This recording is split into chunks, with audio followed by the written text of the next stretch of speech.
தமிழ்நாடு முதலமைச்சர் அறிவுரையின்படி வீட்டு வசதி மற்றும் நகர்ப்புற வளர்ச்சித்துறை, மதுவிலக்கு, ஆயத்தீர்வைத்துறை அமைச்சர் முத்துசாமி தென்மேற்கு பருவமழை தொடர்பாக கோயம்புத்தூர் மாநகராட்சிக்குட்பட்ட பகுதிகளில் மேற்கொள்ளப்பட்டுள்ள முன்னெச்சரிக்கை நடவடிக்கைகள் குறித்து மே 24ஆம் தேதி நேரில் சென்று பார்வையிட்டு ஆய்வு செய்தார்.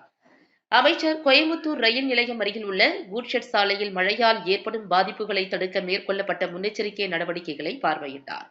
பின்னர் மத்திய மண்டலம் அவினாசி மேம்பாலம் அருகே தேங்கும் மழைநீரை வெளியேற்றுவதற்காக தயார் நிலையில் வைக்கப்பட்டுள்ள கூடுதல் மின் மோட்டார்களை பார்வையிட்டு ஆய்வு செய்தார்.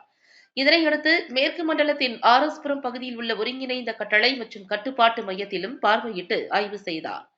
இந்த ஆய்வின் போது அமைச்சர் முத்துசாமி மற்றும் முன்னாள் அமைச்சர் கரூர் சட்டமன்ற உறுப்பினர் செந்தில் பாலாஜி தலைமையில் கோயம்புத்தூர் மாவட்டத்தில் மேற்கொள்ளப்பட்டுள்ள பருவமழை தொடர்பான முன்னெச்சரிக்கை நடவடிக்கைகள் குறித்து அரசினர் விருந்தினர் மாளிகையில் அலுவலர்களுடன் ஆலோசனை நடைபெற்றது.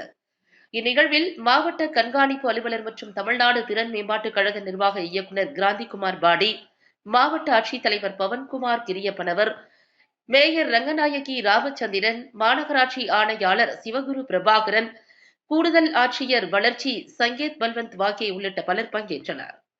மேலும் மாவட்ட வருவாய் அலுவலர் மருத்துவர் ஷர்மிளா, துணை மேயர் வெற்றி செல்வன், துணை ஆணையாளர்கள் குமரேசன், சுல்தானா, தலைமை பொறியாளர் விஜயகுமார், மாநகர துணை பொறியாளர் இளங்கோவன், மாவட்ட ஆட்சியரின் நேர்முக உதவியாளர் நிறைமதி, உதவி இயக்குநர் பேரூராட்சிகள் மனோரஞ்சிதம், வருவாய் கோட்டாட்சியர்கள் ராம்குமார், கோவிந்தன், உதவி ஆணையர் செந்தில்குமரன், செயற்பொறியாளர் கருப்பசாமி, உதவி செயற்பொறியாளர் ஹேமலதா உள்ளிட்ட பலர் பங்கேற்று சிறப்பித்தனர்.